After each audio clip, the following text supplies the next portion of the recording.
Welcome to the show, and we are glad you found time to be with us once again. And today we bring you yet another returnee. He has seen it all, both abroad and in Kenya, and the two worlds have shaped what he is doing now. Quite daring, and to get a feel of it, here is the teaser. A lot of people who sell land do not actually own the land that they are selling. And when you talk to a lot of people in diaspora, they will tell you even their own relatives have conned them. Andrew Muthe is a daring returnee after working in the US and South Africa in the corporate world. He ventured into land selling partly because of his personal experience. He was conned in a fake land deal. We have never seen the title for that plot. He is the CEO of Amg Realtors. Diaspora is 80% of our sales today. I started selling cars, which I failed miserably. Also ahead, my magical Kenya, and due to public demand, today I will revisit my experience on Lake Turkana. Straight into Andrew Muthe's story. Conned while working abroad and dared come back to his motherland to begin his own land selling business. Just how did this happen? Take a look. Which countries have you been to? Wow. An interesting question. You know, just to explain to you how I got to abroad, I started my career in a company called Procter & Gamble. It's an American company. They deal with Ariel, Always, Vicks Kingo. For those of us who are a bit older, you remember Vicks Kingo. Then I went to Colgate-Palmolive, also an American company, and they're the ones who sell Colgate, of course Palmolive, Protect Soap. So I was employed here in Kenya. I started as a salesperson, and I ended up going to both New York to work there for a while and South Africa. So those are the two places I've worked. However, I've visited probably over 50 countries. Because primarily I used to manage East and West Africa in the sales department, which was 41 countries in Africa. I did sales training all over the world, so I went to very many countries to train people on how to sell. In New York, what exactly were you doing there? So I went to New York 2006, June, I think on the 10th, Saturday. My wedding was on a Thursday. The previous Thursday, which was on 8th of June, so it's a very memorable time. I went there to be in the sales department, the global sales department, and I was in a department called indirect sales. I landed from Kenya straight into an apartment in Manhattan, and you've been there, you know what happens there, you know how busy it is. Yes, it's like living in the middle of Moy Avenue, where life never stops. I was there for a year. Then I was asked to move to South Africa. And Andrew, there's this thing called culture shock. Did you experience it? The weather, oh my God, yeah, winter. Winter came, and you know New York is a high-rise building. So what happens? The wind gets in between the buildings. Yes, it's like a pipe. It's actually whistles. You come out headache immediately, the first thing, because of the cold. I really missed home. When you're in America, nobody really, you're on your own. You really are on your own. What can you tell people who yearn to just, experience the American dream? Is it all rosy? I was very fortunate because I was working for a company which had taken me there. So they paid my house. They gave me an allowance, they gave me a salary. So I was very, very fortunate that way. The house I used to live in, the rent alone was higher than my salary. So the cost of living is very high. In fact, what I tell people here in Kenya is that don't think your relative went to America and now is awash with money. I mean, people make a lot of sacrifices. And you pay bills, and the bills are many. Unlike Kenya, where people talk about CRB like a joke, there it is serious business because it affects what you can buy after that. So if your credit score is low, then you cannot purchase a car. Even if you have money, they don't want your money. They want to know your credit score. Were you keen on investing back home, Andrew? When we were living with my wife, we had a little bit of saving. And of course now we had been given a little money in the wedding. Yeah? So what had remained, we decided to buy a plot.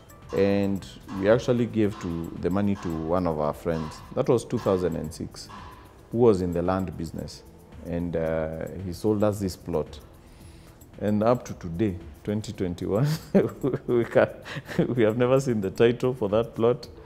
And we have never seen the land itself. I can't tell you this is a particular plot.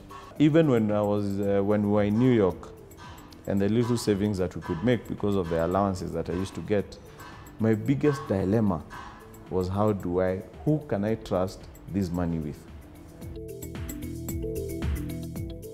After New York, immediately I went to South Africa.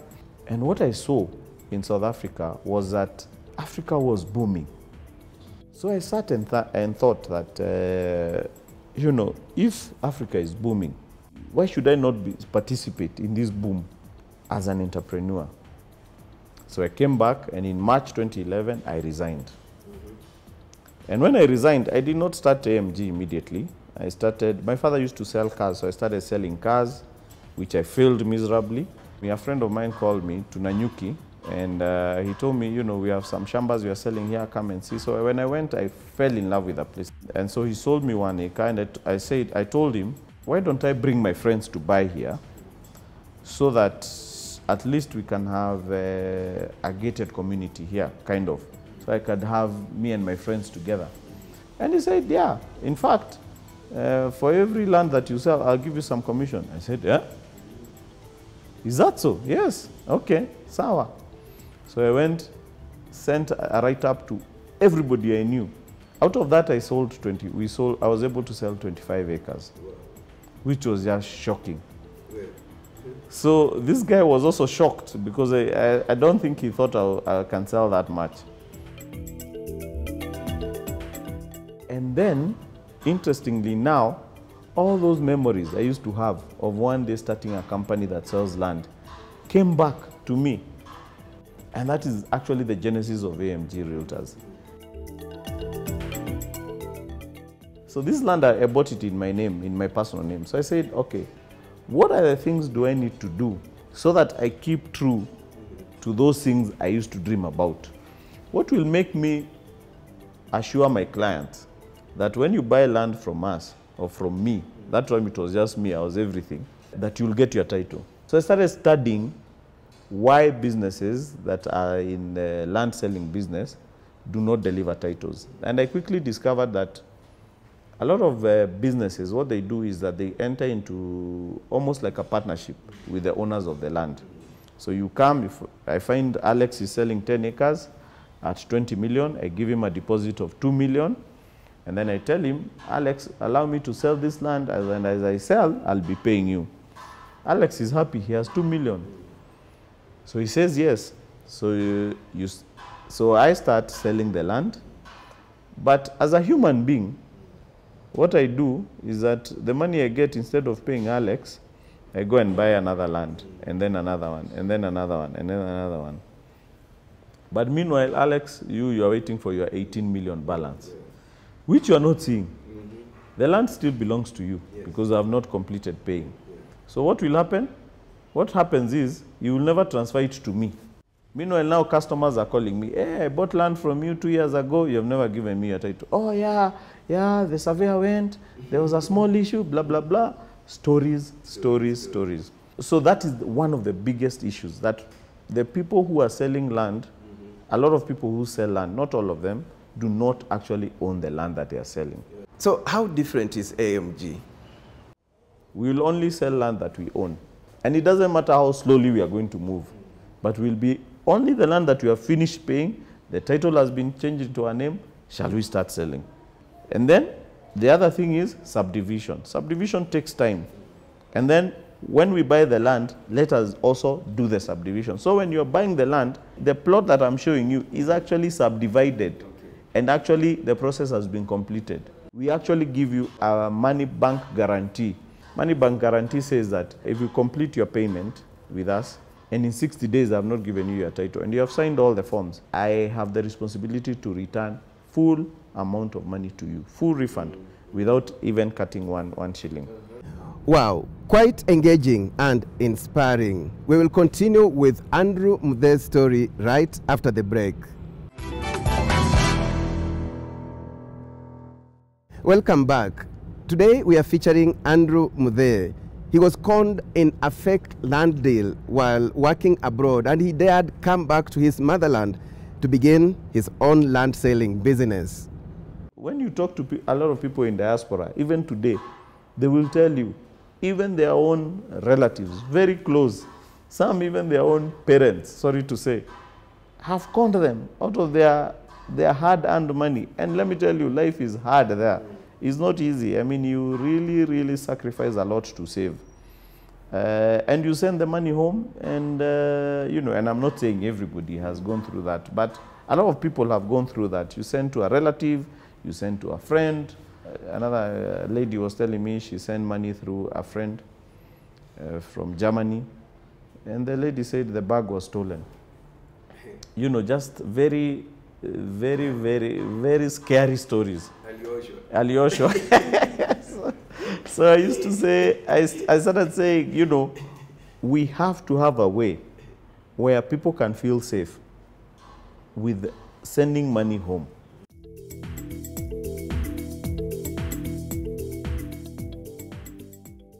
Who is your typical client, Andrew? These are really a normal Kenyan living here or living abroad. We have a lot of ladies who buy from us. Ladies are serious investors, by the way. We have a lot of Chams who also buy from us. Chams are either ladies, men, or mixed. Generally, it's a normal Kenyan looking to invest, looking to save some money through land.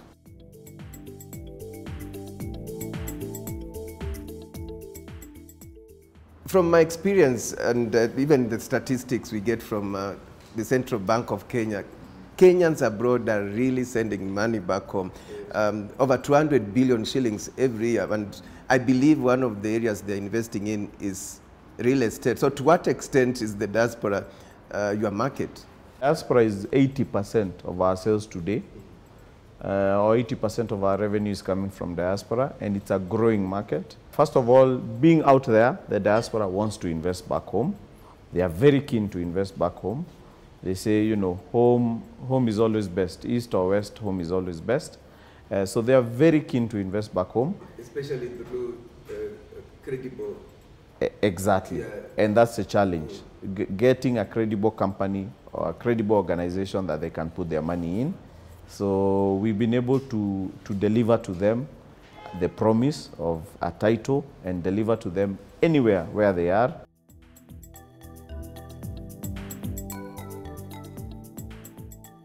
What challenges do you face in your current business? Of course, it's never smooth. It's never smooth. It's full of challenges, but sometimes you make challenges your friends or your friend, so that because you'll never come out of challenges.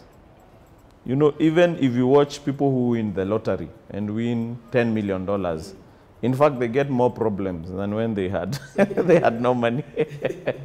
So challenges are part of life. One of the biggest challenges we face is buying land. Buying, not even selling. Our biggest challenge is buying land, because when you go and do due diligence on land, you find stories and things. And we spend a lot of time doing a lot of due diligence, because we are investing in the land. The land is ours. The land has to be ours before we sell it. So we are not going to put money where we have any suspicion on anything. And we cut out a lot of deals, even for the smallest reason. So let me give you an example. If we come and this is family land and you are selling to us, and one brother is not happy, out of 6, we will cancel that deal.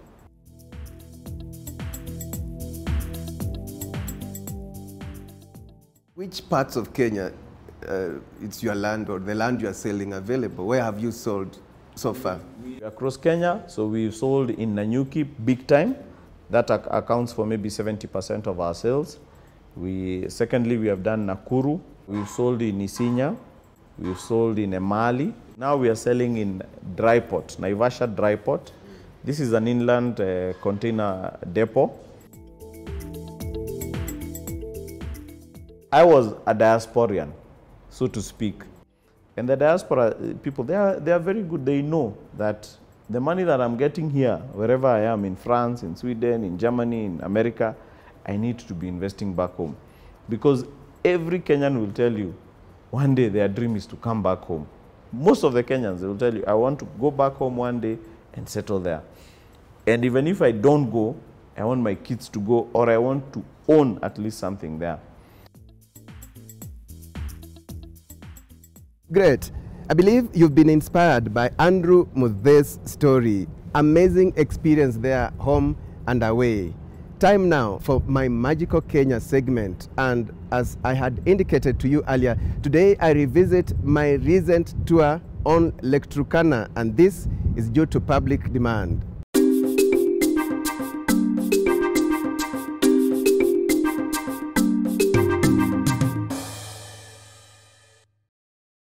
Captain John Monte is making routine checks on this 5-seater Cessna C206 that will fly us around Lake Turkana. We are anxious,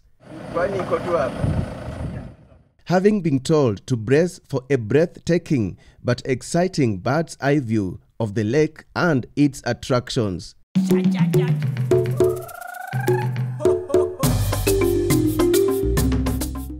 Captain Monte from Vertical Ventures flies tourists regularly on the Lake Turkana circuit.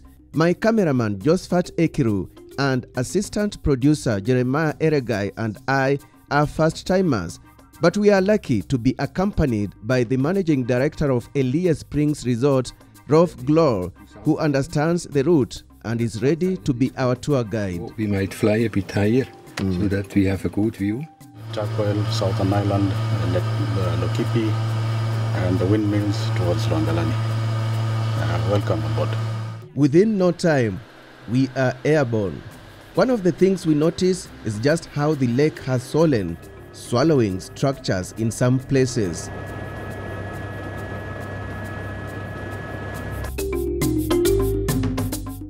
Lake Turkana, formerly known as Lake Rudolph, is the largest permanent desert lake in the world and the largest alkaline lake in the world. The lake lies in the Kenyan Rift Valley in northern Kenya. 3 rivers, the Omo, Takwel, and Kerio, flow into the lake, but the lake has no outflow.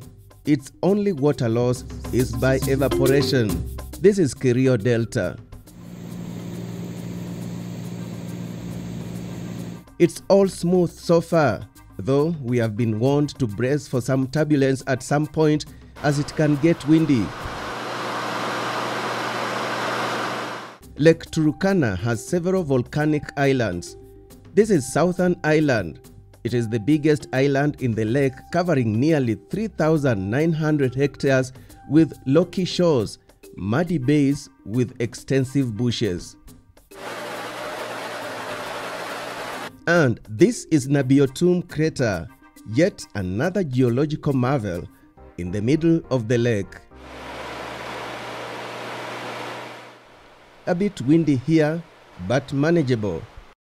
Then we overfly Loyangalani, which is located on the Marsabit side of the lake. It is a popular tourist destination in northern Kenya. This is where the El Molo people live, although it is home to Turkana people.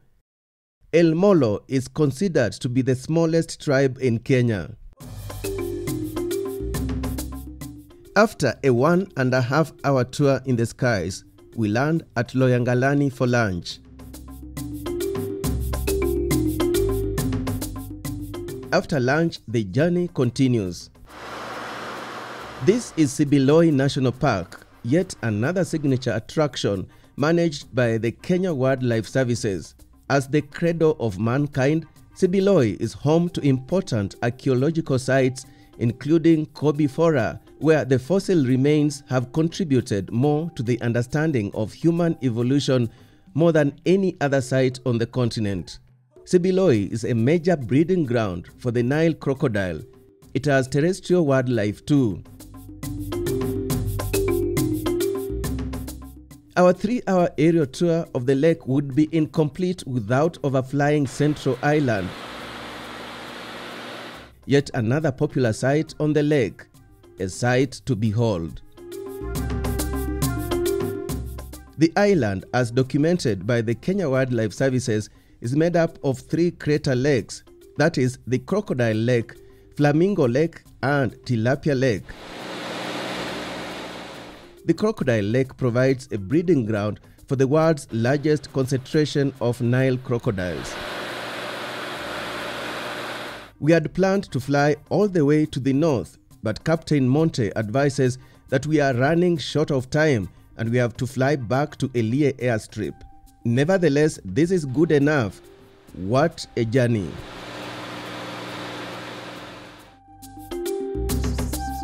We fly under Vertical Ventures, which is our agent company. We are based in Wilson Airport, but we also have a satellite based here in Lodwar and Elie. Now, flying is high-end. Tourists can reach most of the sites on the lake, including the islands, via boat rides. But that is a story for another day.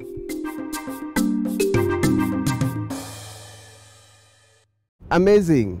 And indeed, there are many unreported beautiful places in Kenya. That's how we end our show. Remember, today we featured Andrew Muthe, who worked in the US and South Africa in the corporate world. And while working abroad, he was conned in a fake land deal.